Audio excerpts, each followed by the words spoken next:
హరే కృష్ణ. అందరికీ కూడా తెలుగు గీత కార్యక్రమానికి స్వాగతం అండి. కార్యక్రమం మొదలు పెట్టుకునే ముందు ప్రార్థనలు చేద్దాము.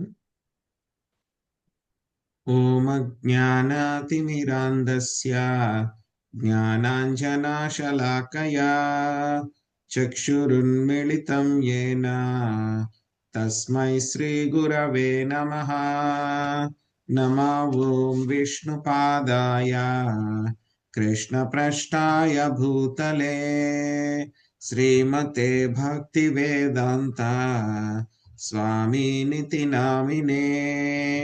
नमस्ते सरस्वते देवे गौरवाणी प्रचारिणे निर्विशेषा शून्यवादी पाश्चात्य देशतारिणे।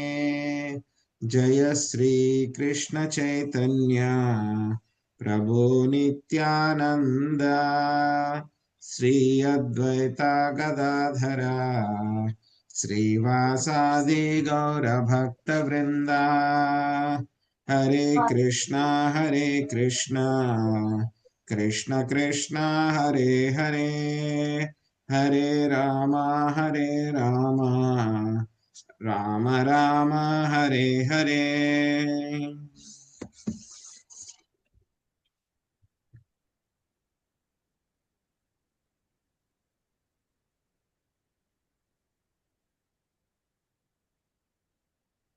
హరే కృష్ణ. సో ఈరోజు మనము భగవద్గీత 4వ అధ్యాయము దివ్య జ్ఞానము అనేటువంటి యొక్క అధ్యాయంలో మనము 11వ శ్లోకము నేర్చుకోవడానికి ప్రయత్నిద్దాము. ఏ యథా మాం ప్రపద్యంతే తాంస్తదైవం భజామ్యహం మమ వర్త్మానువర్తంతే మనుష్యా పార్థ సర్వసః. ఏ యథా మాం ప్రపద్యంతే తాంస్తదైవం భజామ్యహం మమ వర్త్మానువర్తంతే మనుష్యా పార్థ సర్వసః.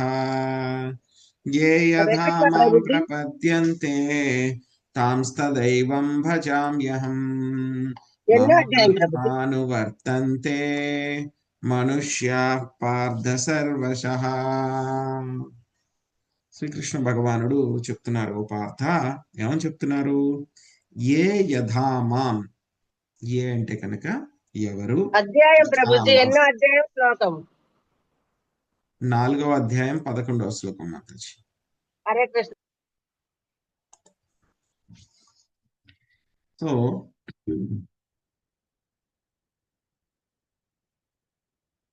ఏ యథామాం, ఏ అంటే కనుక ఎవరు, యథామాం ఏ విధముగా అయితే కనుక, మాం అంటే కనుక నన్ను అని అర్థం, ప్రపద్యంతే అంటే కనుక శరణ పొందుతారు, తాంస్తదైవం భజామ్యహం అదే విధంగా వారిని నేను అనుగ్రహిస్తాను. మమ వర్త్మాను వర్తంతే అంటే కనుక ఎవరు, మనుష్యాహ అంటే కనుక మనుషులందరూ కూడా, మమ అంటే కనుక నా యొక్క, వర్త్మాను వర్తంతే అంటే కనుక నా మార్గాన్నే మనుషులందరూ కూడా అనుసరిస్తూ ఉంటారు, అన్ని విధాలా నేను చేసినట్లే చేస్తూ ఉంటారు అని చెప్పి స్వామి చెప్తున్నారు. దీని యొక్క అనువాదం ఏమిటి అని అంటే కనుక, ఎవరు ఏ విధముగా నన్ను శరణు వేరుదురో వారిని ఆ విధముగా నేను అనుగ్రహింతును. ఓ పార్థ, ప్రతి ఒక్కరూ అన్ని విధముల నా మార్గమునే అనుసరింతురు. చాలా శ్రీకృష్ణ భగవానుడి యొక్క ఈ యొక్క స్టేట్మెంట్ అన్నమాట. ఆయన చెప్పినటువంటి యొక్క మాట చాలా చాలా ఎంతో నిగూఢమైనటువంటి భావము కలిగి ఉందన్నమాట. చాలా నిగూఢమైనటువంటి భావం కలిగి ఉంది. మాయావాదులు ఏం చెప్తూ ఉంటారు? వాళ్ళందరూ కూడాను ఏం చేసినా ఒకటే, అంతా చేసినా ఒకటే, ఎలా చేసినా ఒకటే, ఎప్పుడు చేసినా ఒకటే, చేయకపోయినా ఒకటే, ఎవరికైనా సరే చివరికి అదే ఫలితం దక్కుతుంది అని చెప్పి చెప్తూ ఉంటారు వాళ్ళు. అదే కాకుండా ఇంకా జ్ఞాన మార్గం చేసినా ఒకటే, ఆ తర్వాత ధ్యాన మార్గం చేసినా ఒకటే, భక్తి చేసినా ఒకటే, కర్మ చేసినా ఒకటే, కర్మ చేయకపోయినా ఒకటే, వర్క్ ఈజ్ వర్షిప్, ఆ, కేవలం మన భౌతికపరమైనటువంటి పనులు చేసుకున్నా ఒకటే.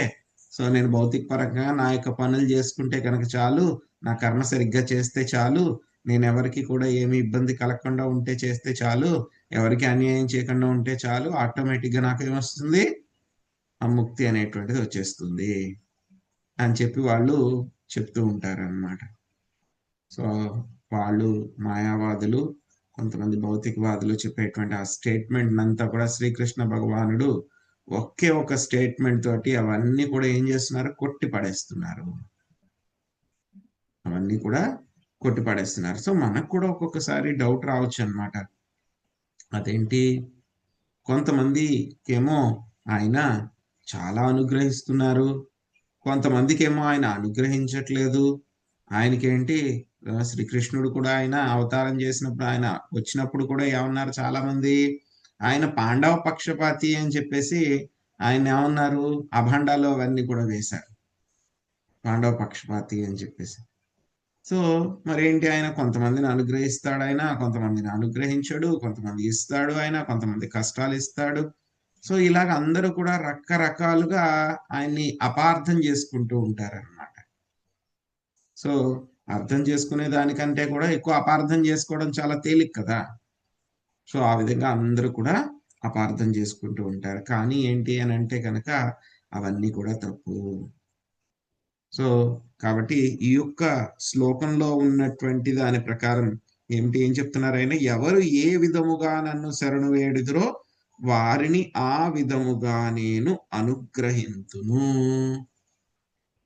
సో రకరకాల వాళ్ళు ఉంటారండి.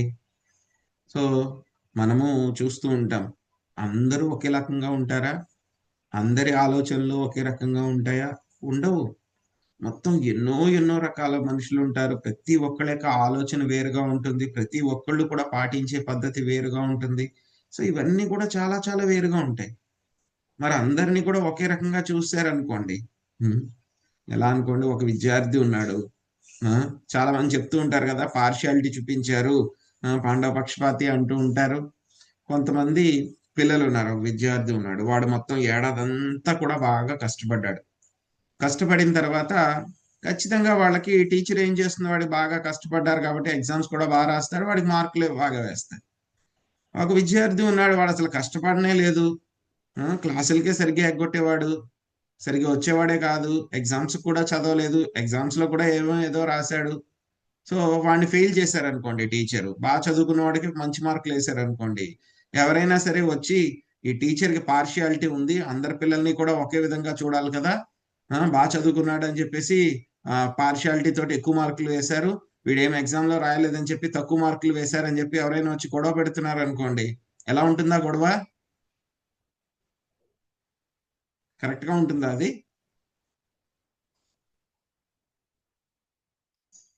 రాంగ్ ప్రభుజీ, ఉండదు హరే కృష్ణ. ప్రభుజీ. కరెక్ట్ కాదు ప్రభుజీ. కరెక్ట్ కాదు కదా అది. అక్కడ టీచర్ని ఎవరైనా సరే, మీకు పక్షపాతం ఉంది ఆ పిల్లవాడు అంటే కనుక, ఈ పిల్లవాడు అంటే పక్షపాతం లేదు మీకు, అందుకని వీడికి ఎక్కువ మార్కులు వేశారు, వీడికి ఏమో 0 మార్కులు వేసి ఫెయిల్ చేశారు అని చెప్పి ఎవరైనా అన్నారు అనుకోండి, అది కరెక్టా? కాదు ప్రభుజీ. కాదు ప్రభుజీ. కాదు ప్రభుజీ. అది కాదు. అది ఎలా అయితే కనుక కాదో, అదే విధంగా శ్రీకృష్ణ భగవానుడు కూడా కొంతమందిని అనుగ్రహిస్తున్నారు, కొంతమందిని అనుగ్రహించట్లేదు అంటే కనుక దానికి కూడా అంతే. ఎవరైనా ఆయన్ని పక్షపాతి అని అంటే కనుక అది కూడా అంతే తప్పు అనమాట. సో ఎవరు ఎంత బాగా చదివితే, పిల్లవాడు ఎంత బాగా చదివి ఎంత బాగా పరీక్షలో ఆ యొక్క సమాధానాలన్నీ రాస్తే అన్ని మార్కులు వేస్తారు టీచర్. తక్కువ సమాధానాలు రాసిన వాడికి తక్కువ మార్కులు వేస్తారు, ఎక్కువ సమాధానాలు బాగా రాసిన వాళ్ళకి ఎక్కువ మార్కులు వేస్తారు. సో అదే విధంగా ఇక్కడ శ్రీకృష్ణ భగవానుడు కూడా చెప్తున్నారు అనమాట. ఏం చెప్తున్నారు ఆయన, ఎవరు నన్ను ఏ విధముగా శరణు వేడుతారో వాళ్ళకి నేను ఆ విధంగా అనుగ్రహిస్తాను. చాలా ప్రఫౌండ్ స్టేట్మెంట్ అన్నమాట, చాలా నిగూఢమైనటువంటి అర్థం.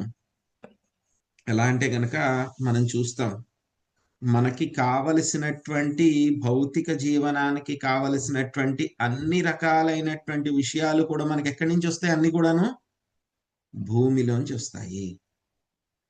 మనకి ఆహారం కావాలనుకోండి, ఎక్కడి నుంచి వస్తుంది, భూమిలోంచి వస్తుంది. మనం కట్టుకునేటువంటి బట్టలు దేంతో తయారవుతాయి, అవన్నీ కూడా పత్తితోటి తయారవుతాయి, అవన్నీ కూడా కాటన్. కాటన్ ఎక్కడి నుంచి వస్తుంది? భూమిలోంచి వస్తుంది. అదేవిధంగా మనం వేసుకునేటువంటి పాలిస్టర్ బట్టలు అవి ఇవి అన్నీ కూడా తయారు చేసుకోవాలంటే అవి ఎక్కడి నుంచి వస్తున్నాయి?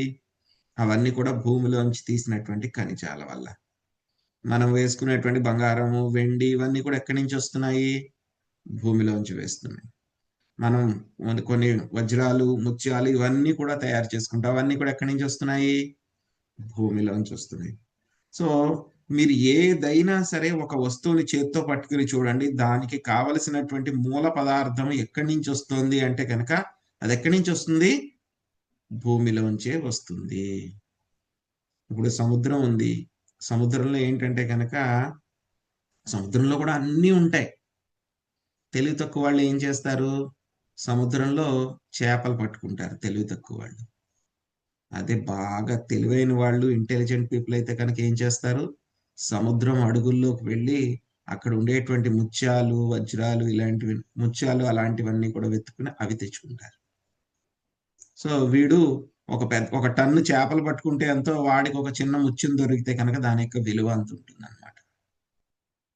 సో అలాగా మనకి కావలసినవన్నీ కూడా ఏ విధంగా భూమి నుంచి వస్తూ ఉంటాయో, మనకు ఉండేటువంటి తెలివితేటల్ని బట్టి మనం ఏ విధంగా ఆ యొక్క వస్తువుల్ని సంగ్రహించుకుంటామో, అదేవిధంగా శ్రీకృష్ణ భగవానుడు కూడా అందరికీ అన్ని అనుగ్రహిస్తారు.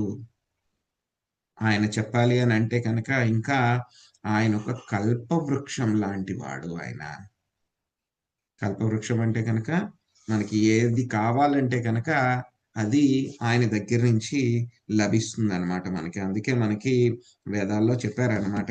ఏం చెప్పారు?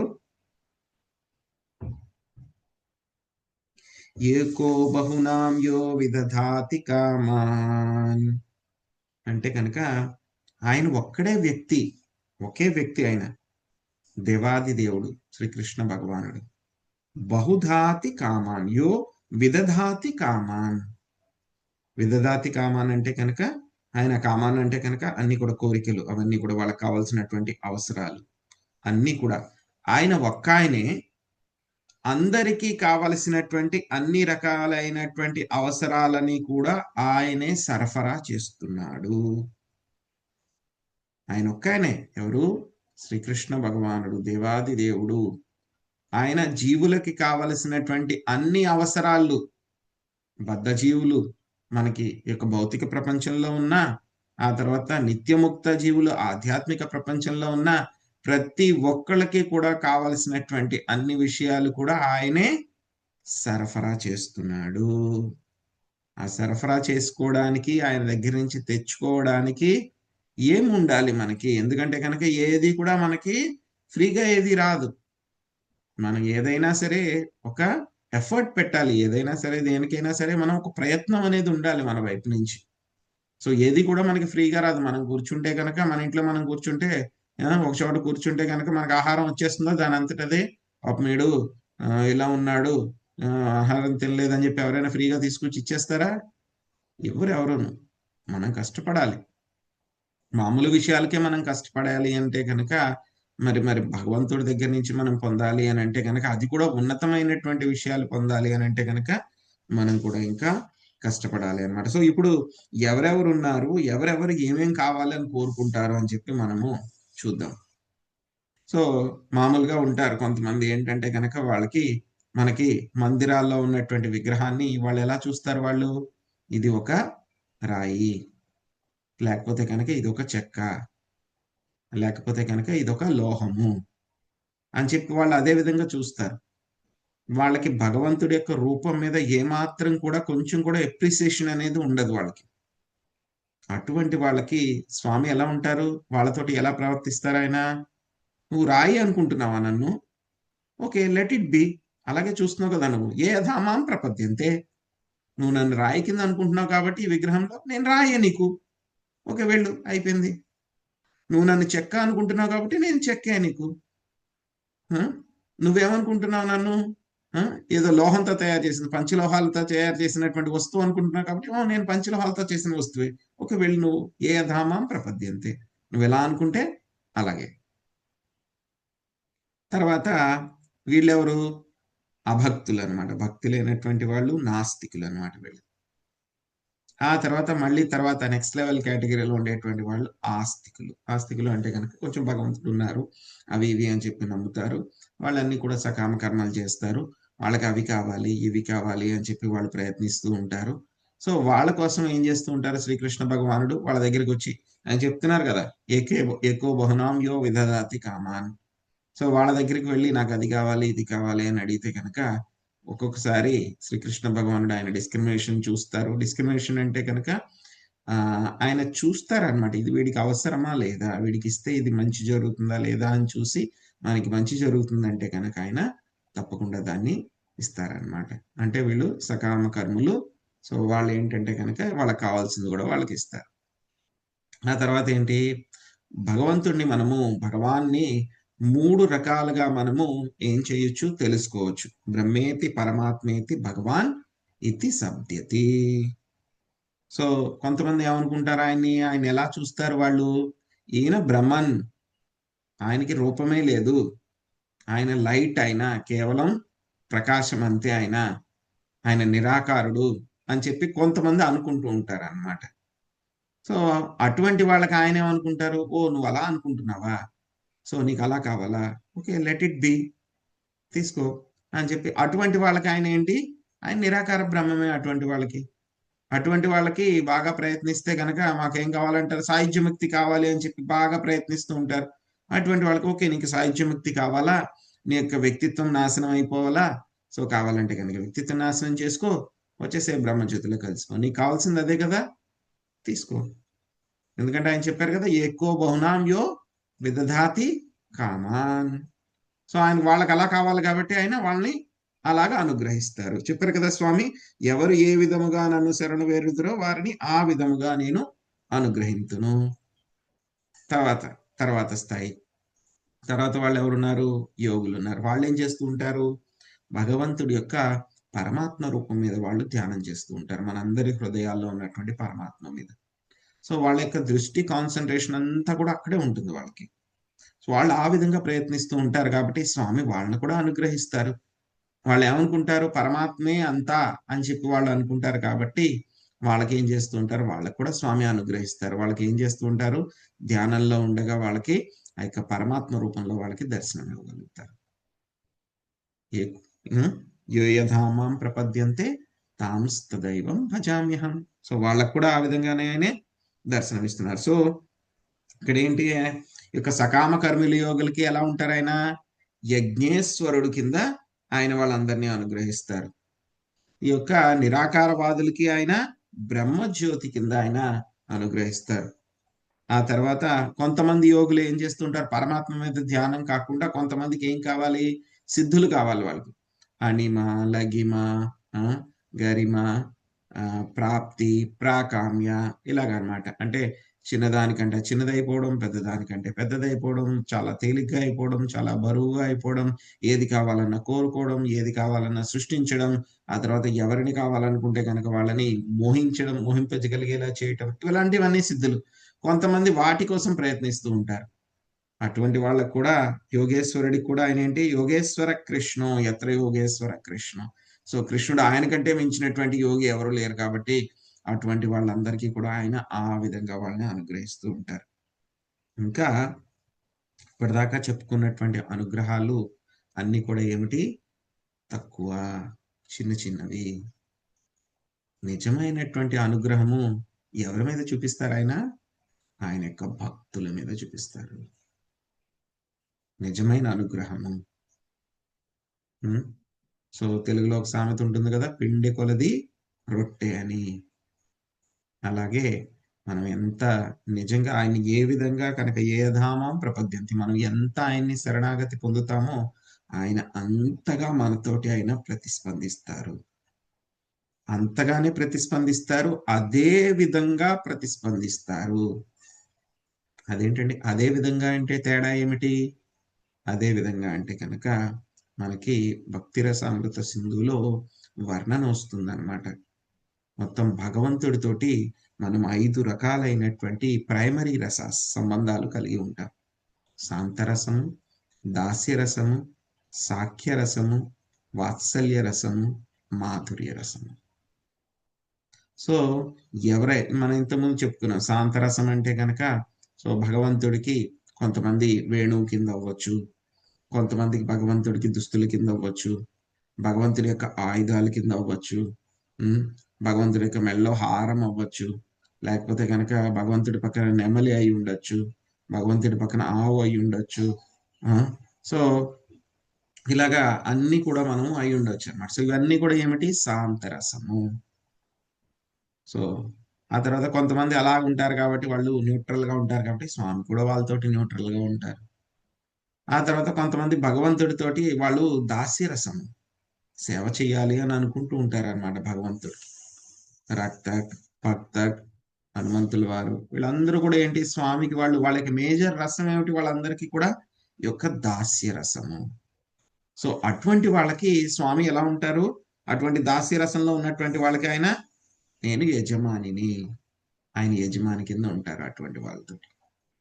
ఆ తర్వాత కొంతమంది ఎలా ఉంటారు? సాఖ్యరసం, ఫ్రెండ్షిప్. కొంతమంది ఫ్రెండ్షిప్ తోటి ఉంటారు, స్నేహం. కొంతమంది భగవంతుడిని ఎలా అనుకుంటారు? వాళ్ళ యొక్క స్నేహితుడి కింద అనుకుంటారు. సుధామ, మధుమంగల్, అర్జున, ఆ తర్వాత తన్సుక, మన్సుక, వీళ్ళందరూ అనమాట. వీళ్ళందరూ కూడా భగవంతుడిని ఎలా అనుకుంటున్నారు? మా యొక్క స్నేహితుడు, మా యొక్క సమవుజ్జి. కృష్ణుడితోటి మేము పోటీ పడతాము, కృష్ణుడితోటి మేము దెబ్బలాడతాము, సరదాగా కొట్టుకుంటాము, ఒకరినొకళ్ళు కుస్తీ పట్టుకుంటాం మేము, ఒకరినొకళ్ళు ఏం చేసుకుంటాం మేము?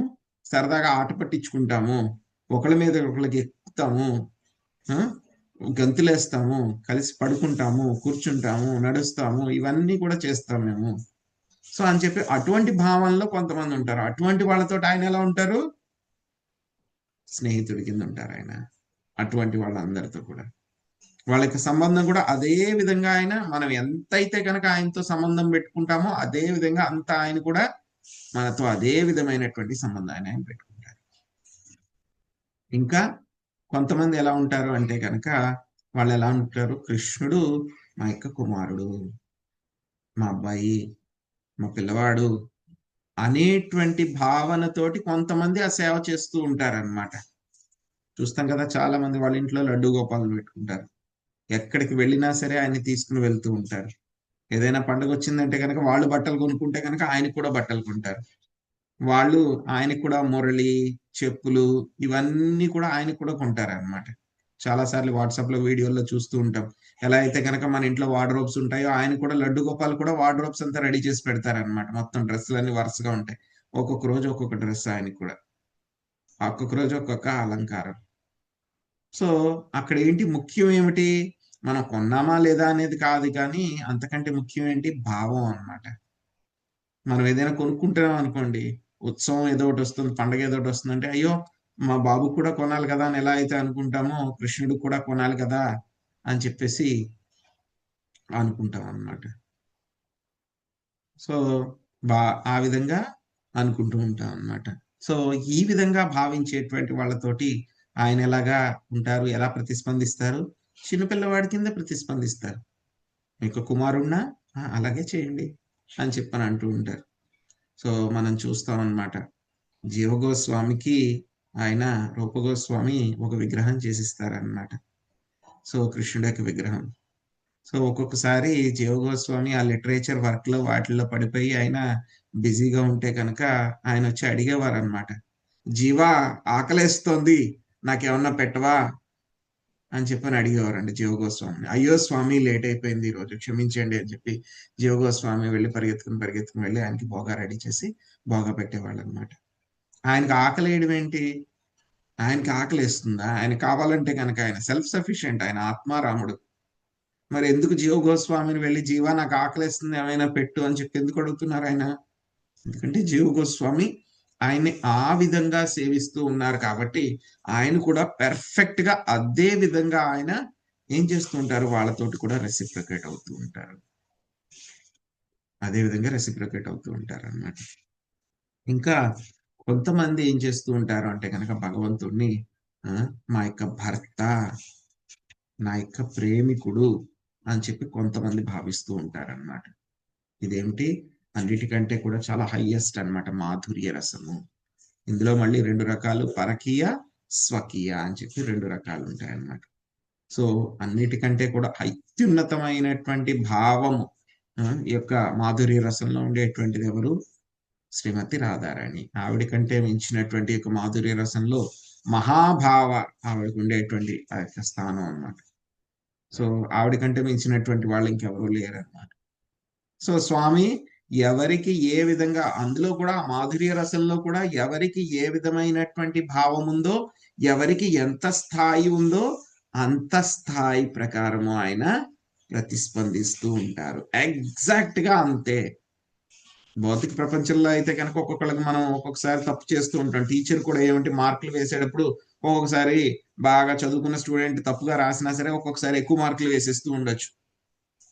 ఎందుకంటే మనం మానవమాత్రులం కాబట్టి. మనకి కృష్ణుడి దగ్గర అలా ఉండదు. మనం ఎంతైతే కనుక ఆయన మీద భావం పెట్టుకుంటామో, ఎంతైతే మనం ప్రాణం పెట్టుకుంటామో, ఎంతైతే మనం ఆయనకి సేవ చేస్తూ ఉంటామో ఆయన అదే విధంగా మనకి ప్రతిస్పందిస్తూ ఉంటారు. మనం ఎంతైతే కనుక ఆయన మీద ఎంతగా మనం ఆధారపడితే కనుక అంతలాగా ఆయన రక్షణ ఇస్తూ ఉంటారు. ప్రహ్లాద్ మహారాజ్ మరి చూడండి, ఆయన మీద ఎంత ఆధారపడ్డారు. కొండ నుంచి పైకి తోసేసినా సరే అయ్యో అయ్యో అని చెప్పేసి అమ్మ అని చెప్పి ఆయన ఏం అనలేదు. ఏమైనా బాధపడ్డారా అని ఏం బాధపడలేదు. మా శ్రీహరి ఆయన కాపాడుకుంటారు అని చెప్పి అప్పుడు కూడా ఆయన యొక్క పాద పద్మాల మీద ఆయన ధ్యానం పెట్టారు. పాముల మధ్యలో పెట్టారు ఆయన్ని, అయినా సరే ఆయన ఏమైనా బాధపడ్డారా, కంగారు పడ్డారా? ఏం పడలేదు. ఎందుకంటే కనుక ఆయనకి నమ్మకం అన్నమాట. ఆయనే రక్షించుకుంటారు. కావాలనుకుంటే జీవం ఇచ్చేది ఆయనే, తీసేది ఆయనే. కావాలంటే కనుక ఆయన ఉంచుకుంటారు, లేదంటే లేదు. కానీ అన్ని రకాలైనటువంటి పరిస్థితుల్లో కూడా నేను ఆయన యొక్క సేవకుడిని. ఆయన ఇష్టం. కావాలంటే కనుక ఈ శరీరంలో ఉంచుతారు, లేకపోతే వేరే శరీరంలో ఉంచుతారు. ఎక్కడ కావాలంటే కనుక అక్కడ ఉంచుకొనివ్వండి. ఆయన నా యజమాని. సో ఇదేమిటి? సంపూర్ణ శరణాగతి. సో అందులో కూడా మళ్ళీ స్థాయిలు ఉంటాయి. మనం ఎంతలాగా ఆయనకి శరణాగతి, అదే చెప్తున్నారు కదా, ప్రపద్యంతే ఏ యథామాం ప్రపద్యంతే. ఎంతగా నన్ను శరణు పొందుతారో. మనం భగవంతుడి యొక్క విగ్రహం ముందు వెళ్ళి మనం కూడా వెళ్తాం. వెళ్తున్నప్పుడు మనకు కూడా ఆ విగ్రహం మనకి, అది విగ్రహము అనేటువంటి భావన మనకి పర్సంటేజ్ ఉంటుంది. మనకు ఎంత ఉంటుంది? ఇది విగ్రహము, ఇది భగవంతుడు. చెప్పుకున్నాం కదా ఇందాక మనం, నాస్తికులు అయితే కనుక 100% ఇదేంటి విగ్రహమే, రాయే అని అనుకుంటారు. కాబట్టి వాళ్ళకి ఆయన అదే విధంగా ఉంటారు. కొంతమందికి ఎలాగా విగ్రహము అని అంటే కనుక ఆయన సాక్షాత్ భగవంతుడే శుద్ధ భక్తులకి. సో ఇది 2 ఎక్స్ట్రీమ్స్. మనం ఎక్కడున్నాము? ఈ రెండింటికి మధ్యలో ఉన్నాం అనమాట. ఎక్కడో మనకి కొంత భగవంతుడు అని భావం ఉంటుంది, కొంత విగ్రహము రాయితో తయారు చేసిందనే భావం ఉంటుంది. ఈ 2 అనమాట, 0, 100. ఈ రెండిట్లకి మధ్యలో మనకి స్కేల్ ఉంటుంది. ఆ రెంట్ల మధ్యలో ఎక్కడో చోట ఫిట్ అవుతాం మనం అందరం కూడా. నాస్తికులేమో 0లో ఉంటారు. ఆ తర్వాత ఇక శుద్ధ భక్తులు అయితే కనుక 100% స్వామి వచ్చి ఇక్కడ నిలబడ్డారు అని చెప్పి వాళ్ళు శుద్ధ భక్తులు అనుకుంటూ ఉంటారు. సో మనం ఎక్కడ ఉన్నాము? ఈ రెండిట్లకి మధ్యలో ఉన్నాం. సో కాబట్టి మనం మెల్లగా ఎంతైతే కనుక మనం 0 నుంచి ఇలాగ 100 వైపు వెళ్తూ ఉంటామో, స్వామి ఇక్కడ వచ్చి నిలబడ్డారు, సేవలు తీసుకుంటున్నారు అనే భావం ఆర్టిఫిషియల్ గా తెచ్చుకునేది కాదు. ఎంతైతే కనుక మన భావం పెరుగుతుందో స్వామి కూడా మనకి అంతే విధంగా మనతోటి ప్రతిస్పందిస్తారనమాట. మనం చూసాం ఎన్నో సార్లు శుద్ధ భక్తులతోటి ఆయన డైరెక్ట్ గా మాట్లాడేవారు. పండరీనాథ్ అయితే కనుక ఆయన ఎంతో మంది భక్తులతో డైరెక్ట్ ఇంటరాక్షన్, వాళ్ళ దగ్గరికి వెళ్ళడం, సేవ తీసుకోవడం. జగన్నాథ్ అయితే కూడా ఆయన కూడా ఏమిటి భక్తులతో డైరెక్ట్ గా ఇంటరాక్షన్ చేయడం. కర్మాబాయి స్టోరీలో మనం చూస్తాం ఏ విధంగా అమ్మ నాకు ఆకలిస్తుంది అని చెప్పి పెట్టడం, ఆవిడ దగ్గరికి వెళ్ళి ఆహారం తీసుకోవడము. సో ఆయన మళ్ళీ వేరే భక్తులతో కూడా చోరలీలలు చేయటము. సో మనకున్నటువంటి భక్తి, మనకున్నటువంటి భావము ఎంత ఎక్కువ పెరిగితే కనుక అంత ఎక్కువగా మనతోటి ఆయన అదే విధంగా ప్రతిస్పందిస్తారు. ఇది మనం తెలుసుకోవాలి. ఏదో మామూలుగా భగవంతుడికి వెళ్ళి ఏదో పువ్వు ఇచ్చేసి అగరబత్తి చూపించేసి వచ్చేసే వాళ్ళకి ఆయన అదే విధంగా ప్రతిస్పందిస్తాడు. ఓకే వెళ్ళరా. అదే కాకుండా వెళ్ళిపోయిన తర్వాత టెంపుల్కి వెళ్ళిపోయి ఇంకా భగవంతుడే ఇక్కడ ఉన్నారు అని చెప్పేసి ఆయన మీద ఇంకా మనసు పెట్టుకుని ధ్యానం పెట్టుకుని అక్కడే కూర్చునేటువంటి వాళ్ళకి ఆయన ఎలా ఉంటారు? ప్రతిస్పందిస్తారు. ప్రభుపాద గారు కూడా వెళ్ళేటప్పుడు ఆయన ఒక్కొక్కసారి ఏం చేసేవారంటే కనుక కొన్ని చోట్ల విగ్రహాలను స్థాపించేసి ఆయన వెళ్ళిపోయేవారు. అన్ని సెంటర్స్కి వెళ్ళాలి కదా, ఆయన వెళ్ళిపోయేవారు అనమాట. వెళ్ళిపోయి మళ్ళీ ఒకసారి తిరిగి వచ్చిన తర్వాత ఒకసారి ప్రభుపాద్ గారు వాళ్ళతోటి చెప్తున్నారంట, భక్తులు ఆయన విగ్రహాన్ని దర్శనం చేసుకుని వచ్చిన తర్వాత చెప్తున్నారనమాట, మీరు ఎందుకు ఆయనకి స్వీట్స్ పంచదారతో చేసినటువంటివి ఎందుకు పెట్టట్లేదు ఆయనకి అని చెప్పని అడిగారండి ప్రభుపాద్ గారు ఆ భక్తుల్ని. ప్రభుపాద్ గారు అది కాదు ప్రభుపాద్, స్వీట్స్ అంటే కనుక మళ్ళీ ఆ ప్రసాదం అంతా కూడా వస్తుంది కదా, షుగర్ కదా, డయాబెటీస్ వస్తుందని చెప్పేసి మేము పెట్టట్లేదు అని చెప్పని అన్నారంట వాళ్ళు. అదేంటి, భగవంతుడిగా షుగరు డయాబెటీస్ అలాంటివి ఏమీ ఉండవు, సో మీరు ఆయనకి పెట్టండి. సో ప్రభుపాద్ గారు వెళ్ళినప్పుడు ఆ యొక్క విగ్రహాలతో మాట్లాడేవారంట ఆయన. మాట్లాడి మీకు సేవలంతా కరెక్ట్గా చేస్తున్నారా, కరెక్ట్గా టైం టు టైం బోగా పెడుతున్నారా, అదంతా కూడా ఆయనకి తెలిసిపోయేదంట. సో డిటీస్ ఏం చేస్తాయి అంటే కనుక శుద్ధ భక్తులు వచ్చినప్పుడు వాళ్ళతో దే విల్ స్పీక్. కానీ ఏంటి, వేరే వాళ్ళకి చెప్తే కనుక ఏమవుతుంది, ఏదో చెప్తున్నారులే వీళ్ళు కథలు అని చెప్పని అనుకుంటారు. బట్ ఆయన యొక్క భక్తులతోటి ఎన్ని వృత్తాంతాలు లేవండి, ఎన్ని లేవండి మనకి యొక్క భగవంతుడు చేసినటువంటి లీలలు. వెంకటేశ్వర స్వామి కానీ ఆయన భక్తులతో చేసినటువంటి లీలలు కానీ. సో భగవంతుడు ఇక్కడే ఉన్నాడు, నా యొక్క సేవ తీసుకుంటున్నాడు, ఆయన యొక్క దర్శనం చేస్తున్నారు అని చెప్పి ఎవరైతే కనుక అనుకుంటారో వాళ్ళకి ఏమవుతుందో ఆయన అదే విధంగా ఆయన ప్రతిస్పందిస్తాడు, మాట్లాడతాడు కూడా. ఆయన వచ్చి వాళ్ళతో లీలలన్నీ కూడా చేస్తాడు ఆయన. సో కాబట్టి ఇక్కడ కీ ఏమిటి, ఏ యధామాం ప్రపద్యంతే. మనం ఏం చెయ్యాలి, అందరికి కావాలనిపిస్తూ ఉంటుంది భగవంతుడు నాకు కావాలి అని చెప్పేసి, కానీ ఏమిటి, భగవంతుడికి మనం కావాలి అని అనిపించాలి. మనందరం అనుకుంటూ ఉంటాం నాకు భగవంతుడు కావాలి అని, అది గొప్ప కాదు. భగవంతుడికి నాకు వీడు కావాలి అని చెప్పి అనిపించాలి. ఆ విధంగా మనం భక్తి చేయాలి, ఆ విధంగా సేవ చేయాలి. ఆ విధంగా సేవ చేయగలిగితే కనుక ఇక ఏ ధామాం ప్రపద్యంతే, అంత శరణాగతి ఉంటే స్వామి అదే విధంగా ప్రతిస్పందిస్తారు. మనకు చెప్పారు కదా 12వ అధ్యాయంలో, తేషామహం సముద్ధార్త మృత్యు సంసార సాగరాత్ భవామి నచిరాత్ పార్థ మయ్యావేశిత చేతస.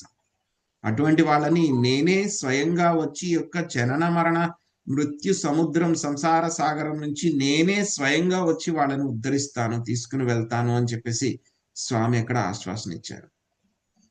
కాబట్టి మన వంతుగా మనం చేయాల్సింది ఏమిటి, ఏ యధామాం ప్రపద్యంతే. ఇంకా ఇంకా ఇంకా మనము మన యొక్క శరణాగతిని పెంచుకోవడానికి, భక్తి స్థాయిని పెంచుకోవడానికి, మన యొక్క భావాన్ని పెంచుకోవడానికి మనము ప్రయత్నించాలన్నమాట.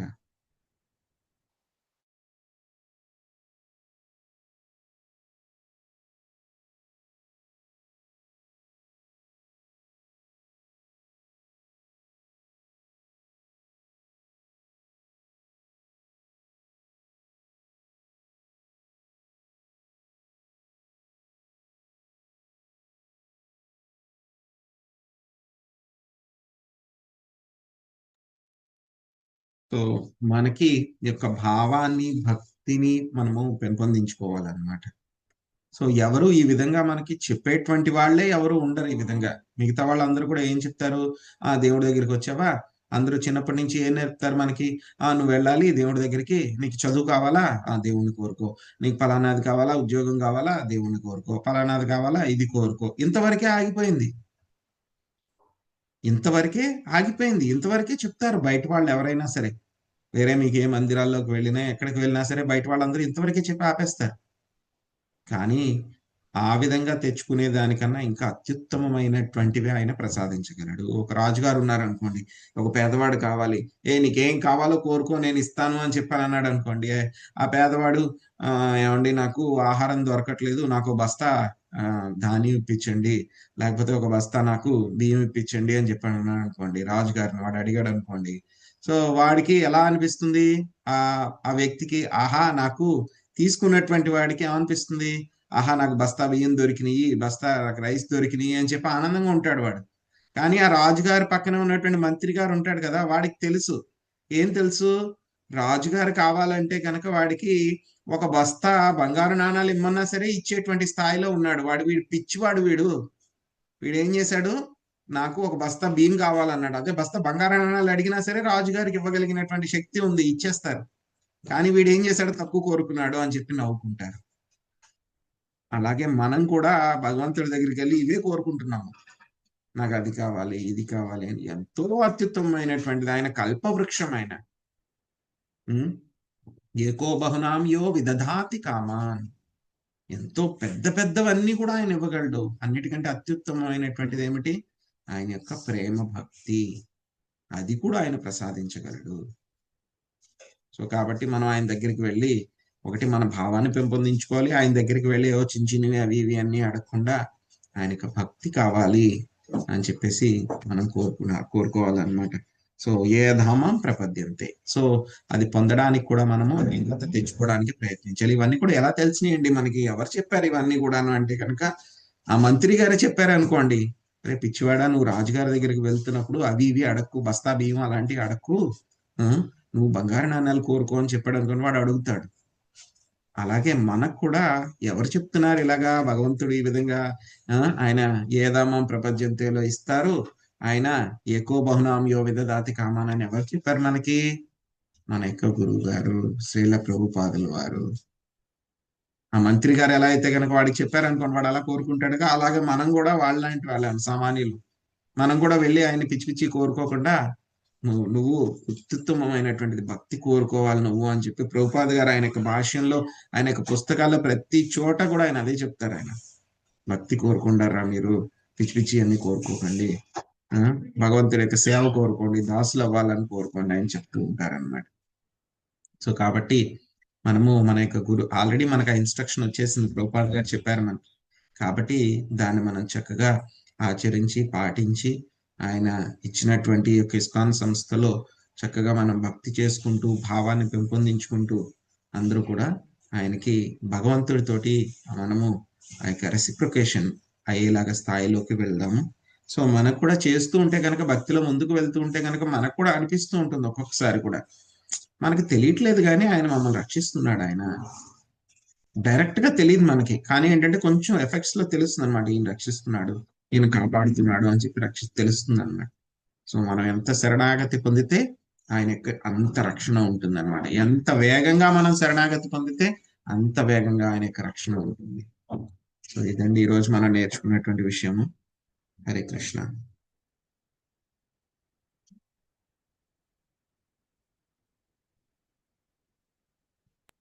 హరే కృష్ణ ప్రభుజీ, దండవత్ ప్రభుజీ.